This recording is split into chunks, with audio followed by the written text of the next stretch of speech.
Yali Madad. My name is Irfa Alani, and I am so excited to be here with you today.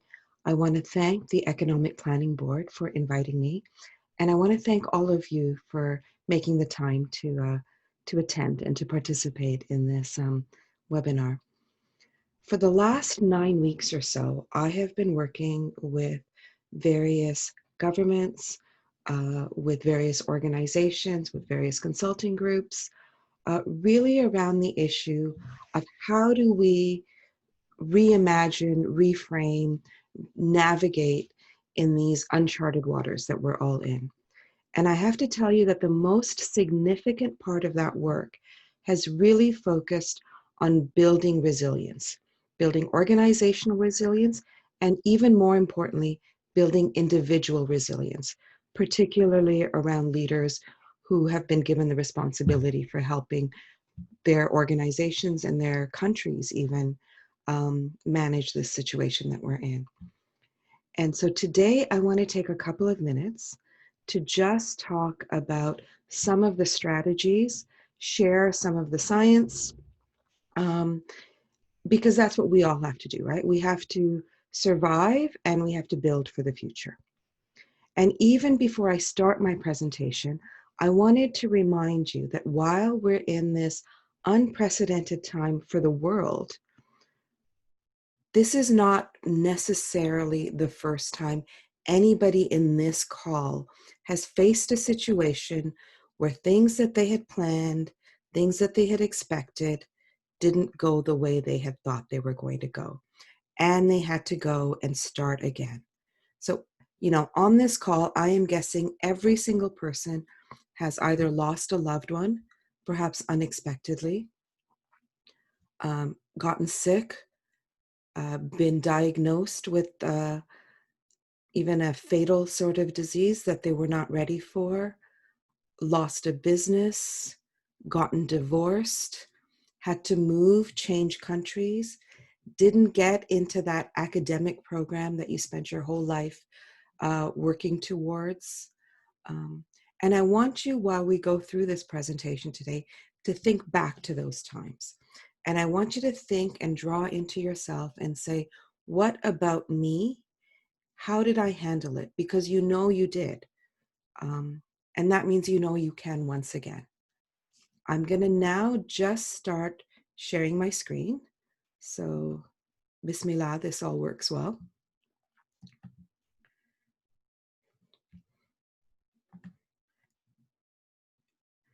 There we go. I can see that you can see the screen. And I wanted to walk you through a bit of a presentation. And I want to start by quoting our beloved Imam. And this is from a speech that Hazrat Imam made at the inauguration of the University Hospital in Karachi. He said, if the frontiers of physics are changing, it is due to scientists discovering more and more about the universe. And even though they will never be able to probe its totality, I'm going to repeat that. They will never be able to probe its totality, since Allah's creation is limitless and continuing. And I wanted to start with this because it's not just Allah that continues to create. Solutions that don't exist today will exist tomorrow. But we also are continuously creating who we are. Every single moment describes who you are, and every single moment gives you the opportunity to decide if that's who you want to be. And we currently are living in what I would call a defining moment, right? The circumstances and the decisions that we make today are going to shape the way that we see ourselves, the way the world sees us. This is the moment in which our future self is being born, our future businesses are being born, and our future leaders are being born. And what's fascinating is we are making some of the most important decisions at a time when we have the least amount of reliable information upon which to base those decisions. And so what does that mean? I want you to imagine that you're stranded in this large valley and you're hungry. right? And you need food, and you're surrounded by dozens of mountains. However, only one of these mountains grows the tree that bears edible fruit. And you don't know which one it is. You don't know what it looks like. And so you could spend a lot of time and a lot of effort literally moving away from your goal. And what would be helpful is if you had some information, some guidance around which direction, which mountain you'd be able to find that.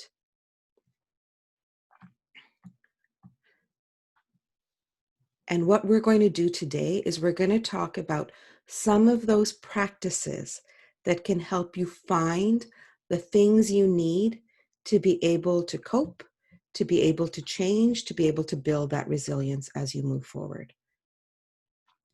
And as a Jamaat, we are so fortunate that we have an imam that guides us, right? So we're not stranded in this valley with no clue where to go, right? We have institutions, we have individuals, we have our imam who has provided us with guidance. Plato made this quote. He said, "The part cannot be well unless the whole is well." And this is important. You cannot thrive in some dimensions of your life while neglecting the rest. You know, we are whole beings. Everything we do affects and is affected, right?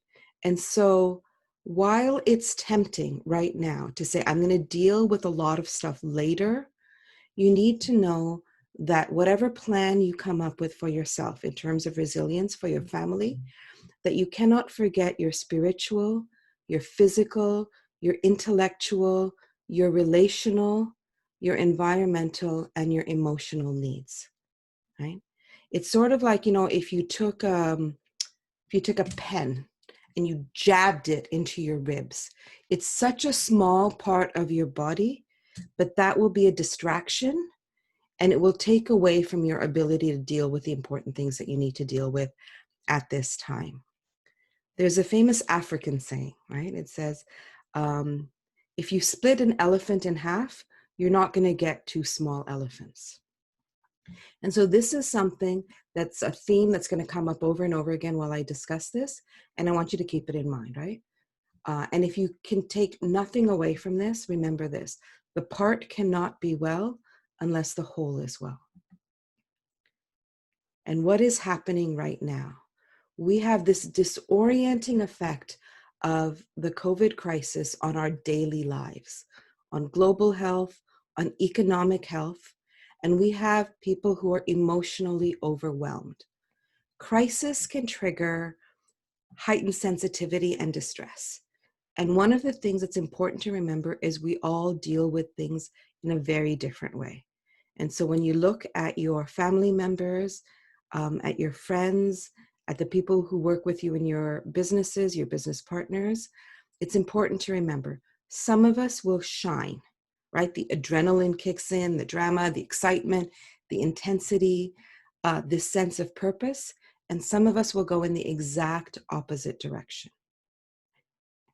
And whether the situation is fueling you or it is freezing you, you still have to make decisions about what to do next. And what you're facing is a sense of overwhelm. That's what happens when you feel like you have to figure everything out at once. And there's 4 common sort of causes of overwhelm that many of you will be encountering now, right? There's just the sheer volume of what has to be done.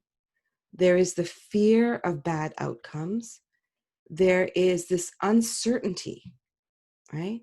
The sense that you've lost control. And there's the fact that we do not have answers to all of the difficult questions and all of the difficult factors that impact them. And that means that people are in a state of stress. So I want to talk to you a little bit about stress. For those of you who are older, you may remember that a few decades ago, the world declared a war on fats, right? And it was very fashionable. Everything was fat-free. And now it turns out that they're actually good fats and bad fats. So things like avocado and nuts and fish decrease the risk of stroke and heart disease and cancer, and improve your cognitive functioning and your mental health, and help in maintaining even a healthy body weight, right? And so it wasn't the fact of the facts itself, it was the kind of fats that were either good or bad for you. Now, we fast forward about 50 years, and the World Health Organization declares a war on stress, right? And now it's turning out that that's actually a little complicated.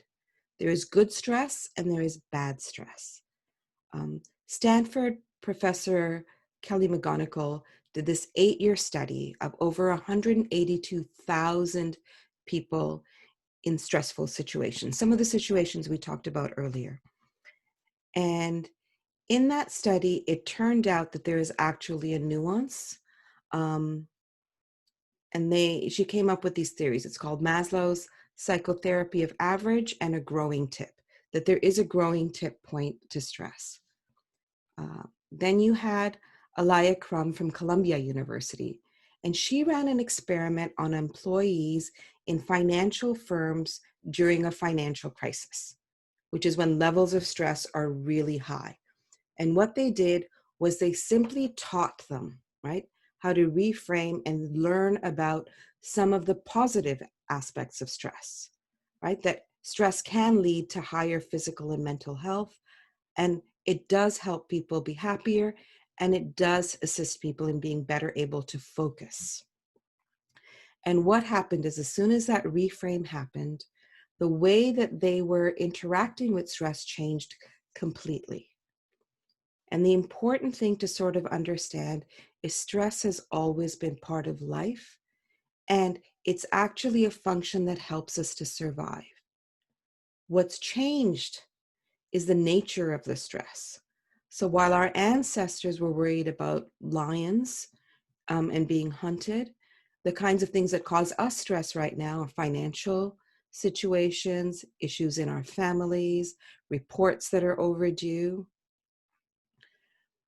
And the big difference isn't the sort of the intensity of the stress, but it's what happens afterwards, right? Our ancestors had more time to recover. They followed sort of natural rhythms. We live in a world of artificial lights, etc., where it is continuous. I want you to think about when you exercise, right? Exercise literally is stressing our physical muscles when we lift weights, right? And we do it again, and then we rest, and then we come back and we do it again. And what happens is our muscles expand, they become stronger, right? They actually benefit from the stress. Now, the problem comes is when you do not give yourself time to recover, right? When you lift weights 1 minute and then the next minute you go and you lift even more weights and they're heavier, and you lose that natural rhythm. That's the point where you get injured, where you pull a muscle. That's the point where you start getting weaker rather than stronger. And I put this out because it's important that we take care of ourselves and that we have this awareness. And so when you find yourself feeling overwhelmed and feeling stressed, what I want you to do is I want you to think about things such as, what am I learning? What muscles, whether they're mental muscles, emotional muscles, relationship muscles, am I expanding?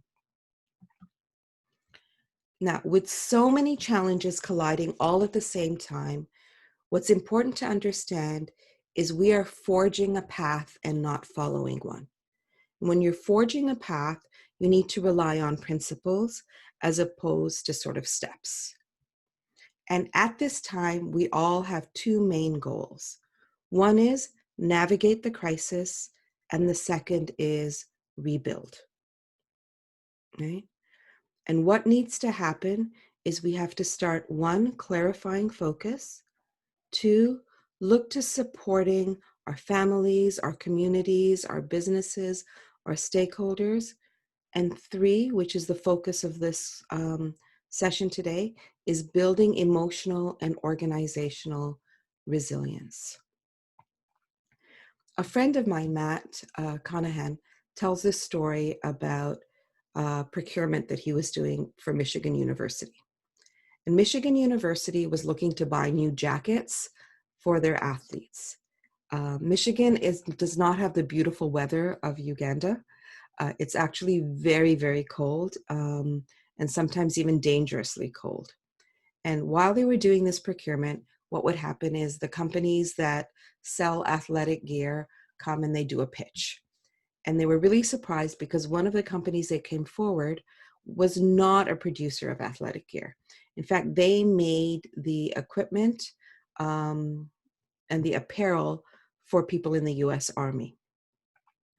And he said he'll never forget when they did their pitch. They said, the reason we're doing this is because we understand one fundamental truth.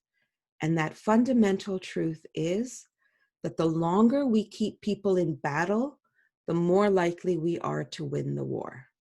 I'm going to repeat that. The longer we keep people in battle, the more likely we are to win the war.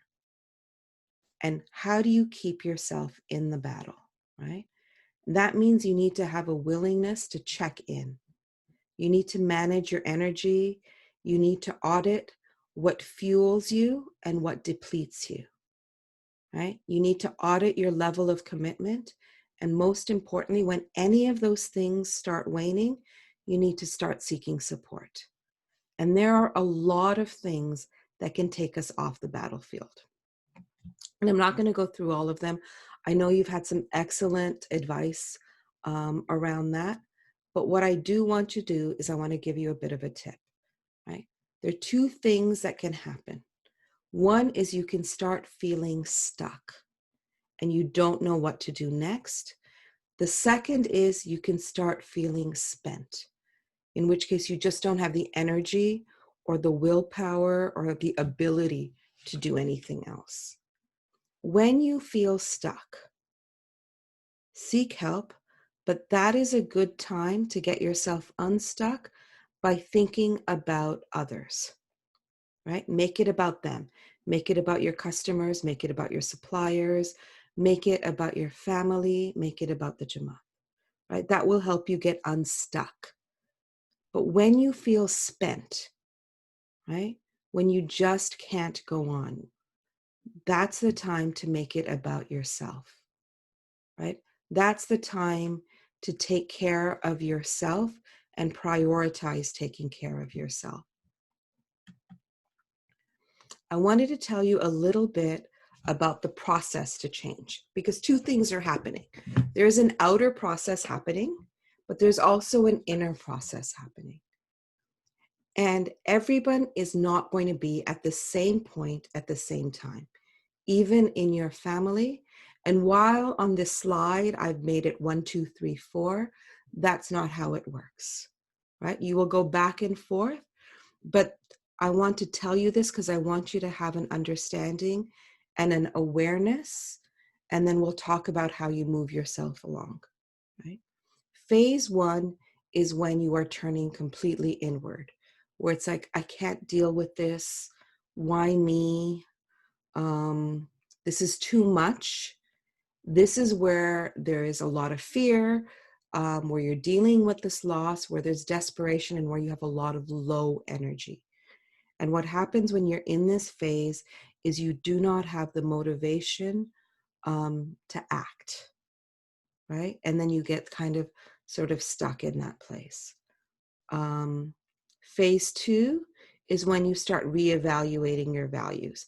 This is when you're researching, when you're networking, when you're trying to figure out what to do, but you're also facing a lot of fear around the unknown. And that is natural and that is good, right? Phase 3 is when you start turning outwards to take action.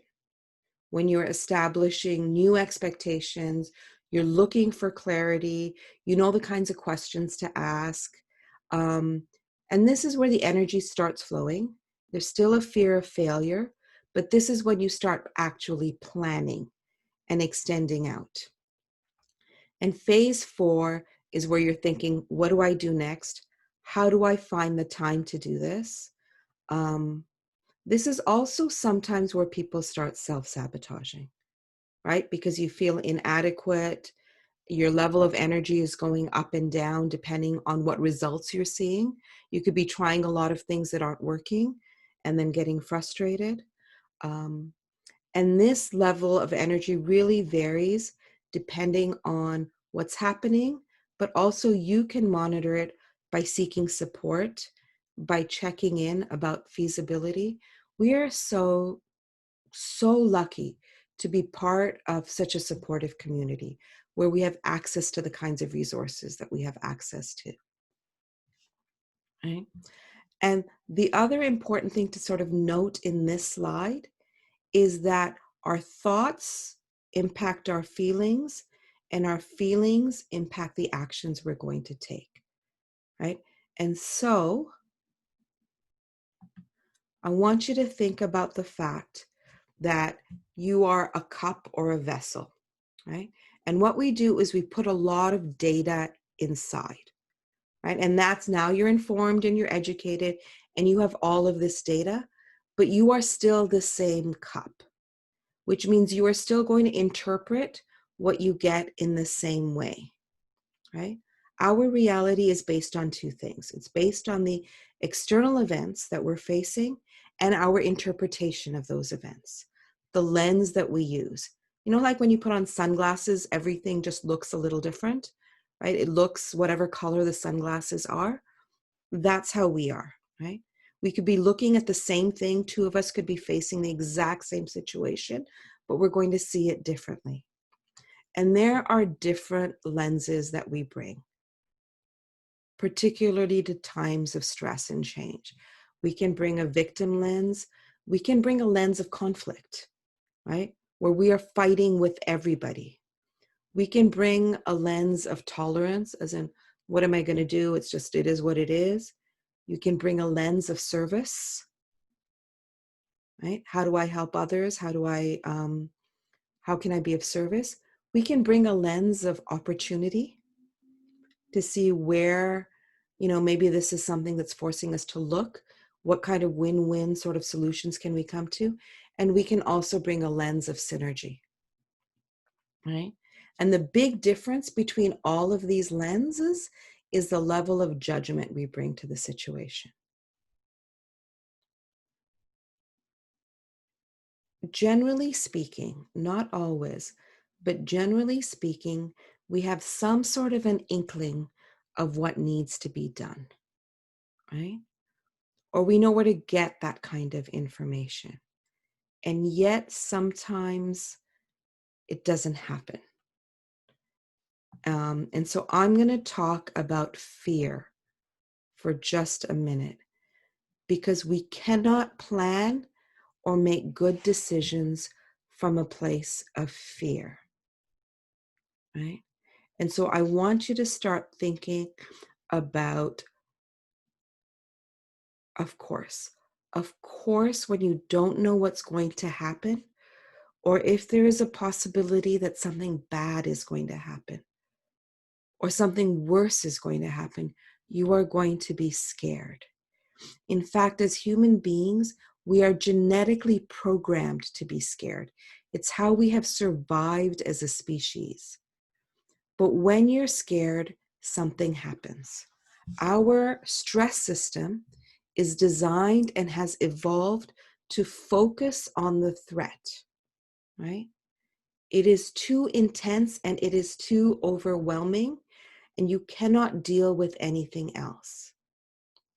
And people generally have one of 5 reactions to fear, right? I know we talk a lot about 2, but there's 5 reactions. One is you can start fighting, right? That's the way you deal with it. And so watch your language, watch the things that are annoying you. When we're all at home with our families, watch and think about why you're actually fighting sometimes, okay? So you can fight. The second is flight, where you just ignore what's going on and you run away from it. The third, this one is my favorite, and I've spent, I feel like, a lifetime trying to get past this, is freeze. And that's where you just can't do anything, right? Where you're stuck in that place, you know, you're not going off to something else, you're not fighting, but you're just frozen and you cannot move. The fourth is what we call faint, right? And people who are in that mode, they are looking for somebody else to take care of it for them, right? Where we start relying on other folks or expecting other folks to make it all better, as opposed to taking on some individual responsibility. This is that victim space. And then the fifth is what I'm going to call fawn. And that's where, to avoid dealing with what is happening ourselves, we spend too much focus on others, right? It becomes all about service as a way of escape. Now, we all revert to behaviors that keep us stuck and things that do not serve us, right? And you need to know what your check engine light is, right? You know, the things that when you start doing it, it means something is off, right? And you're not moving. So, you know, we eat junk food, and we shouldn't overly judge ourselves on these things because we're programmed to do that, right? We've evolved to want to store up fat and carbohydrates when we're in a place of fear, right? We do things like we panic buy, or we watch the news constantly, right? And get really worked up. Whatever our latent addiction is gets fueled, and we get into this loop. And sometimes you need help to get out of that loop, right? I'm going to say, if you find yourself in that, the first thing to do is increase your awareness of what is happening. Reach out, seek help. I'm also going to talk about some strategies that you can use to pull yourself out or to help you. One is set your compass. When there is no map, right, to help you find where you need to go, find your direction using your compass, using your values, using your ethics, using your principles. And this is a good time to sit down with your family, with the people in your business, and really articulate the 3 to 5 things that are most important to you, and then become comfortable with them, right? It could be, at this time, my most important priority is taking care of my family, or taking care of a certain element of my business, or reducing my costs, or whatever it is, taking care of my health. But articulate what they are and become comfortable with them, because when you're not sure what to do, that is your compass that you go back to. The second sort of tip is create certainty where you can. You cannot control everything that is happening in the world, but there are things that you can control. And when you get that sense, it's going to release some of the anxiety. So things like creating and following rituals, even small ones, right? Going to sleep and waking up at the same time, drinking a glass of water when you wake up. Whatever these things are that will create new energy. And we are so fortunate as Ismailis because we have certain rituals built into our day, right? There is dua time, for example. There is saying Surat al-Fatiha before you eat. Whatever those rituals are, they will create new energy. The other thing to think about is make decisions, even small ones. When you are struggling to make a decision because you've really been worried about something, there is a sense of relief when you have done that, when you've made the decision, because then you can move forward on it. And those decisions can even start by being small ones, right? Because action shifts, right? So start making a plan for what you're most concerned about. You know, I had a client that was frozen about a presentation they were going to make to the board. And it was really important, right? Because it was going to sort of change the entire business model that they were working with. But you just could not do it. And that's the time where you start to say, I've done all these things to mitigate the risk. Now, let's suppose things happen that I didn't want to happen. What happens then? It's play it out, because even that kind of certainty will help prepare for emergencies. There is no shortcut around that. And then brings me to the last sort of tip here on how to take yourself out of a place of fear. That's improve your odds. Do whatever you can to set yourself up for success. That means take care of yourself, sleep, eat, stay hydrated, exercise, find ways to be connected with your loved ones, right? Pick a plan that's a good fit, that's going to energize you, and do it. I'm also going to say work hard, because there is no shortcuts. And finally, seek guidance. None of us can do this alone. In fact, somebody once told me, they said, if you have a goal, right, that you can accomplish by yourself, you're not thinking big enough, right? None of us can do this by themselves, whether it is a teacher, a book, going to the resources of our community, do that. There is a reason why high-performing athletes have coaches, right? Use what you can. Don't try and just take care of everything on your own. The last sort of tip here is, when you are really overwhelmed, the simple practice of deep and intentional breathing helps. It slows down your heart rate. It restores your body to a calmer, more composed state. It's a good practice, as is naming what's happening, right? There's this name it to tame it, right? By intentionally pausing, by becoming in touch with what's going on, listing emotions. This is an incredible study that showed just by saying, I am scared, or I am jealous, or I am feeling suspicious, or I am angry, right? Just listing it can help regulate your nervous system and eases the anxiety and the tension.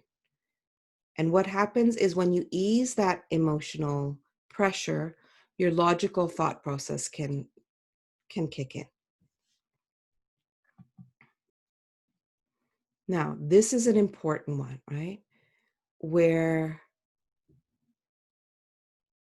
in order to deal with stress, with fear, with all of these things, in order to build that resiliency, we need to believe that something is possible. And if you don't think that it's possible, you will not be able to motivate yourself. We are so lucky, because our Imam has already given us guidance to this effect, right? And while we may not understand the full extent of this journey, we may not understand the timing, right, or how long it will take, we do know that we will come out on the other end. I don't know if you know who this is a statue of. This is a statue of Roger Bannister, who on May 6th, 1954, in Oxford, did something that everybody thought was impossible. And what he did is he ran a mile in less than 4 minutes. Up until then, imagine the entire history of the world, it was believed that it was physiologically impossible to do this. And here comes this 25-year-old medical student.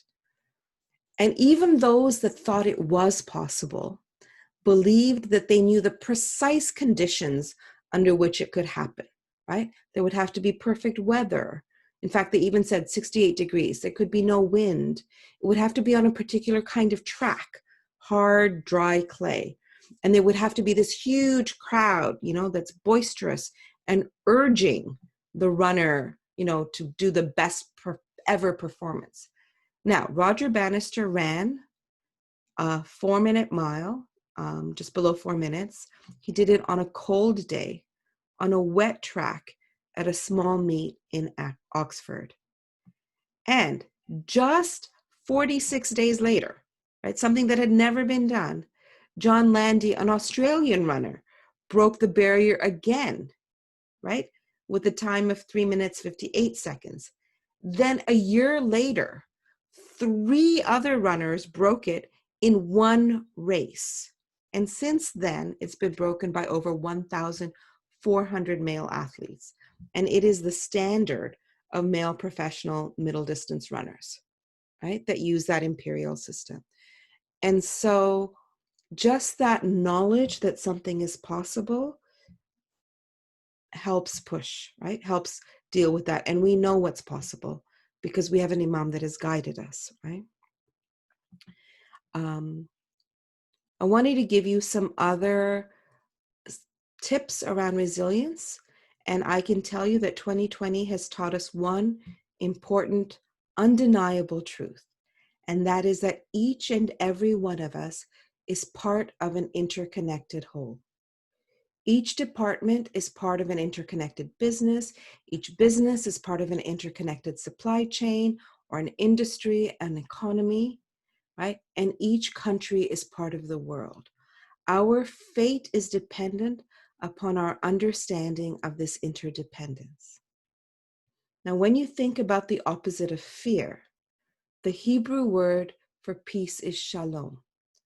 And shalom is related to this word shalem, which means whole, right? And that goes back to the very beginning of this presentation when we said that, the whole, not just the parts.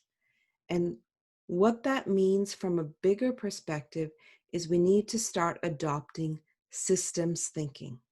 We need to understand not just the symptoms, but also the underlying systems, right? And we need to understand that the most challenging issues require seeing the whole system that generates the issues. That's where you start seeing patterns and connections. And one of the most important skills, right? I actually make my clients take a photography course, is the ability to zoom in and zoom out and see things from different angles and perspectives, right? It's when you zoom in to the here and now that you can see the subtle as well as the dramatic. And we cannot understand what's in front of us until we have the full sort of context. And once you start zooming out, you can start looking for levers, the points at which you can create leverage that will help you move a whole system, right? Finding those points. There's this concept of a breakthrough change, and that's trying to identify the one goal that, if can achieved, would move you forward on all of the others. What fear does, what stress does, is it makes us zoom in. And we need to train ourselves to do the opposite, to zoom out, because that's where you're going to find those points of leverage. That's where you'll start seeing different angles, right? Now, the $1 million question, of course, is how do you induce and cultivate the systems thinking, right? I'm going to give you a couple of questions to think about. But the other thing that's really important is think about our language around time, right? Time is something that needs to be managed. Time flies. You can kill time. You have to beat the clock. Time is money. And sometimes you need to slow down to go smooth. I take my clients sometimes, well, some of them, usually the men, on these tracks where you get to test high-speed cars. And when you drive a performance car of that nature, what they tell you is go slow to go smooth and then go smooth to go fast, right? Take that extra second to get your gears right, to start being smooth, because otherwise you're going to lose control and it's actually going to slow you down. That's the point where you want to check in, where you want to ask questions. Also giving you a number of systems questions here, right? These are the kinds of questions that can help you refocus when you're in that place of overwhelm, right? And just help change perspective a little bit. Think about, what is the big picture? How does what I'm doing right now fit in with everything else? Is there another perspective? How can I reframe this situation, right? What am I missing? What am I overlooking?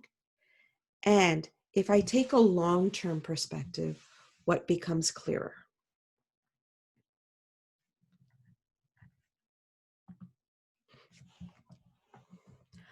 Before we end, I wanted to just take a couple of minutes to talk about this Farman. This was Hazrat Imam's Golden Jubilee Darbar Farman in Paris, where he says, physical life is limited. Spiritual life has no limit. And I would like my spiritual children to be regular in the practice of your faith. I would like you to understand that while there are worldly pressures upon you, you do not have to give up having your faith with you all of the time. And I think it's important when we talk about that whole, that we don't forget. I mean, we have our intellectual needs, our relational needs, our emotional needs, but we also have our spiritual needs, right? And in the end, it is that that is permanent. It is that that has no limits. We are bound by our bodies, we age, we become sick, we have emotions like anger and anxiety and stress and confusion as part of this physical life and as part of this physical journey. But the Imam is telling us we do not have to give up on our faith, and our faith is actually a source of strength.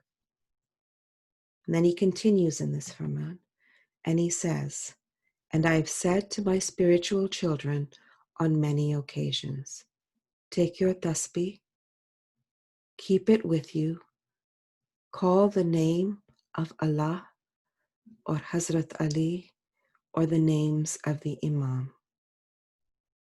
And this is interesting here because in this, we are not asking for anything. We are not expressing anything. But what we are doing is we are building our awareness that we are not alone, right? We are building comfort, right? We are building connection with our spiritual lives. We are giving ourselves perspective, and we are building love, right?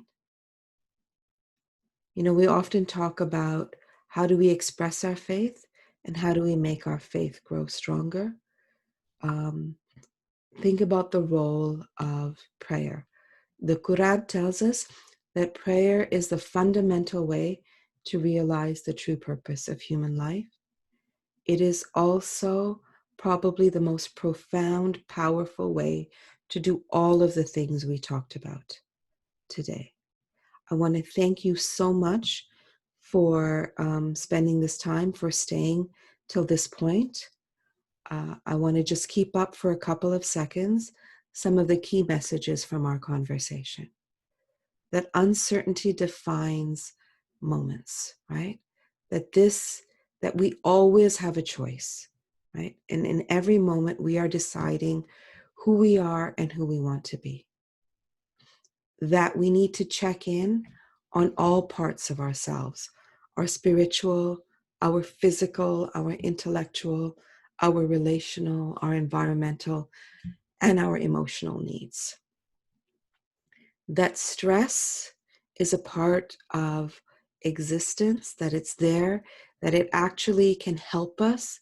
It helps us focus, it accelerates our learning, it boosts our creativity, it also boosts our resilience, but we need to give ourselves time to recover, right? We cannot be in a chronic state. And we talked about some of the things that we can do. I want you to remember that endurance is balancing our inputs and outputs. And our goal here is to navigate the situation and to build for the future, right? It's about staying in the battle, right? That everybody is handling change differently and is in a different place in that process. And so we should be kind to each other. Also want you to know that there are opportunities to create certainty where we can, to look at our compass, figure out what's important. There are things we can do to set ourselves up for success. And we should not forget that we're part of an interconnected whole. And perhaps most importantly, that we have this ability to carry our faith with us. And sometimes, like this, let our faith carry us. Thank you so much. Yali Madad, if there are any questions, if you want to reach out for any reason, I have made myself available to the Economic Planning Board. They can forward them to me. Please stay safe and Yali Madad.